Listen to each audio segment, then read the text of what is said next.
Hey, I'm Amy Gahran, and I'm a senior editor and co-founder with Oakland Local, which is a community news site. My co-founder, Susan Mernit, is floating around here somewhere. She's brilliant. I encourage you to listen to everything she says.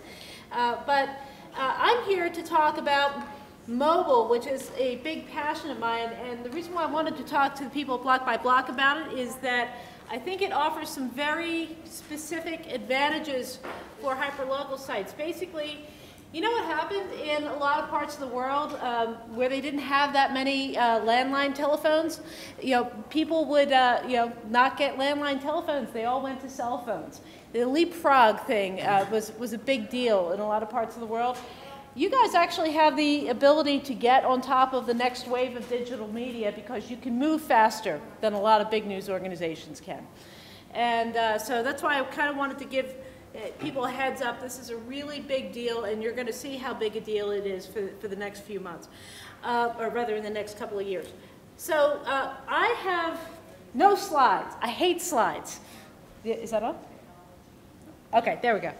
I have no slides. I hate slides. So my own blog is contentious.com. And the post that is on the top of there today is this post, which has my notes about everything I think you guys should know about mobile. I will not get to all of this today. So I wanted to make sure you have everything just in case I don't get to some of it. So if you go to contentious.com, it's the post that's on the top of the site today. I have links for everything I'm talking about here. And you can follow that stuff at your leisure. And I'm going to go through things I think you need to know. If you have questions, ask them. But if it's something that I think will get us too far in the weeds right now, I'll let you know. We can pick that up at the end of the session. Sounds good. OK. So first thing is, all right, it's like the middle of the afternoon, and we're all like, ugh. So why don't we try things out with an exercise? First of all, who has their cell phone here? OK, hold up your cell phone. Let me see what kind of phones we got. We got a bunch of smartphones. Anybody have a crappy phone? You have a crappy little phone. What? No, that's a Nokia. Sorry, that's not a crappy phone. That's a nice Nokia. Crappy phone, good. We have a crappy phone representative here. The industry calls them feature phones, by the way. Yes, they're crappy phones, but that's OK. Now, what I want you to do is take your phone and hand it to the person next to you.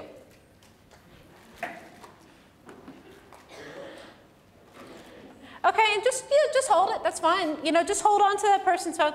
Now think about all the data that's on your phone about you and what matters to you. Just hold that in your mind. Now, how do you feel right now? Yeah? OK, you can hand the phone back. That's the point. This is the thing about mobile media. This is different from any other kind of media because it has a very direct emotional and psychological impact. These devices are personal. They are extensions of our minds and our hearts and our feelings and our relationship in ways that computers are not. Because we carry them around with us everywhere we go. And increasingly, we're relying on them. This means that anything you do in this media channel has to be not only relevant to the people who are getting it, but also not bug them and not fail. Because if you suck on mobile, people will hate you. And it is really easy to do things well, or at least baseline good on mobile, and to serve a vast variety of devices out there if you have a simple mobile strategy, if you're not trying to get too fancy. So again, the reason for that exercise is people take this stuff personally. These devices matter to them. So I'm going to tell you some things about how mobile works and how you can come up with a strategy so you cannot fail with the vast majority of your mobile audience. Now, by the way, that exercise is courtesy of a guy by the name of Will Sullivan from the St. Louis Post-Dispatch. He's running another journalism conference today. He is Journerdism, G-O-U-R-N-E-R-D-I-S-M on Twitter and everywhere. This guy knows everything about mobile and journalism. Follow him. He's very smart. OK. Now, let's do another exercise. Take out your phone again. Let's see how mobile friendly your site is. Have you done that? First of all, do you guys check out your site regularly on phones? Try it right now. Take out your phone, bring your site up on it. And the thing you want to look for is how does it display? Does it try to display the full page the way it looks on the computer screen? Or do you have things that are formatted in a way that that are stacked so people can easily scroll down through it? They're not having to pinch and zoom and horizontally scroll around. Okay? Mobile sites have to be easy to use because usability is a key challenge on mobile devices. They're small devices, and the more you have to pinch and zoom and move things around, and on the phones that most people have, they're actually trying to do that with buttons, not even with scroll bars. You want to make your phone your site as easy to use as possible on phones. The way you do that is you apply a special theme to your mobile website, so that it displays. You can put some code on your server that does something called auto-detect. And what auto-detect is, the mobile visitor comes to the site, and your server says, hello, what kind of device are you? I am a Wampus Macintosh. Well, we have an amazing site for you. Hello, what kind of visitor are you? I'm an iPhone. We got something for you. Hi, what are you? I'm a crappy little Kyocera. We got something for you. Come over here.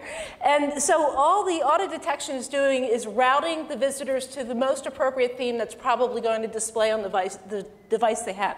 This is fairly easy to implement for most sites. I highly recommend that you check out your sites on a variety of phones, not just the fancy high-end smartphones. And if you want to see some examples of sites that actually do mobile pretty well, I have listed here several that do a pretty good job of mobile sites, and look them up. And the thing is about these, all of these, the CNN, Spokesman Review, Major League Baseball kicks butt on mobile. They do everything right on mobile. West Seattle Blog, My Verona, New Jersey, My Everett News, all these have a mobile theme that come up, and you don't have to remember to type m dot anything. Okay? You want your regular URL to route people to the most appropriate theme for your site. So try this later. Try it on your own phone. Borrow your friends' phones. Bug them. Try it out. See what it looks like. See how hard it is for people to search your site on a cell phone. And whatever it takes more than a couple of seconds to figure out, that's what you got to fix. And you also want to make sure that all your story pages, individual story pages, also default to your mobile layout, not just your home page. Because most people will not be coming into your home page. They will be coming in via story pages, and you don't want it to fail. Okay, so that's just a little bit about the idea of how you can work with this stuff with the device in your hand. Let me give you the big picture. There's a brand new report that just came out from Pew. It's a joint report from the Pew Internet and American Life Project and the Pew Project on Excellence in Journalism. And it says that nearly half of adults in the US get some local news or info via mobile devices, mostly cell phones. Now the catch is they're mostly not looking for news at this point. They're going for things like weather, restaurant listings, events, traffic updates. Okay? That's where it's at by far. My opinion for that is that's because basically so far most mobile news offerings, especially local mobile news offerings, suck. You need to not suck at this, which means you need for your mobile news to play very well on these devices and be easy to find and easy to share. And what most people do with their sites is it's just shovelware. Shovelware is a place to start. It's better than nothing. Having a mobile theme for your site is a good place to start, a good baseline. But if you start to think about what people do with their phones, how they use them, and especially how they use them in a local environment around your community, you can start to get a handle on, wait a second, there's a service we can offer here. We can help people function in their environment better, or function with their community or their neighbors better. And that might not be about creating stories. That might be about offering, a mapping tool or some way to share, types of information about the community. This is why things like Yelp are so popular. Okay, so we're all into the journalism, we're all about the story. Mobile is never going to be the best publishing platform. Nobody's going to sit there and read a 5,000-word article on their cell phone. You know, they're going to want to go and do something quickly. Give them something to do that is going to hook them into the value that you offer on your full website.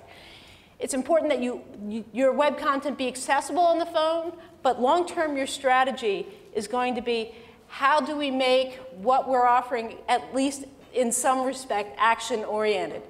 And how do we relate that to the content we're providing? If you do that, you'll have something good for mobile. And the thing is that the good news here is for hyperlocal sites, again, you are not burdened by the bureaucracy that most major news organizations are burdened with. And more importantly, you get to generally pick what your content management systems are going to be and how you're going to move forward with technology for your site. That's a crucial strength when you're looking at going mobile, because the tools that support the back end of your site actually make a big difference with how mobile friendly it's going to be or not. And also, you're closer to your community. And that makes it easier to see the local nuances in your mobile market. One thing that I found very valuable for Oakland Local is I did my own mobile market research. I went out and with the help of a couple of interns, talked to over 80 people in all parts of town about how they use their phones. And guess what? I found out a lot of things that were useful for Oakland Local. Like only 30% of the people in Oakland had smartphones, but over 80% of them use the web browser on their phone daily or most days. That meant most of that web traffic had to be happening not just from smartphones, but feature phones. Again, they probably weren't going to news sites generally, though. So I have some information in my links here about how to do your own 5-question mobile market research. And I suggest that you do that, and you do that every 6 months or so and get at least like 20 or 25 responses as a baseline. It's a great way to figure out what things are coming around the pike that you might be able to hook into. Now, how many of you use your phones for looking up news right now? Okay. How many of you subscribe to text alerts for anything, whether it's news or anything? Okay, okay. How many of you use location-based tools like Foursquare, GoWalla, or anything like that? Okay, all right. How many of you hate that kind of stuff? Tough, suck it up. Because it's not about you, it's about your audience. What you want doesn't really matter. Whatever they're doing, you got to figure out what they like, and whatever's really, really popular, do some of that. And step outside your comfort zone. It's called a comfort zone for a reason. If you step outside of it, you learn something. You're not going to be comfortable doing it. That is the point. You want to step beyond what you are comfortable with. And I know you've already been doing that to a great extent with what you've been doing with your site. This is going to be a big leap, because this is not a storytelling environment. This is an action and activity environment. And you need to get in the mindset of that. Whatever people, when you do your market research, you're all going to do your mobile market research, right? Once you do that, whatever activities are really popular, do that, even if you hate it. You got to know how it works and figure out if it's something you can use. And the thing is, like I said, mobile, it's not really a publishing platform. There's a bigger concept to it. I've heard it described this way from a few different people in mobile. They said that a good mobile offering, it's not about a destination where people go, where they visit. It is like the air they breathe. It is ambient.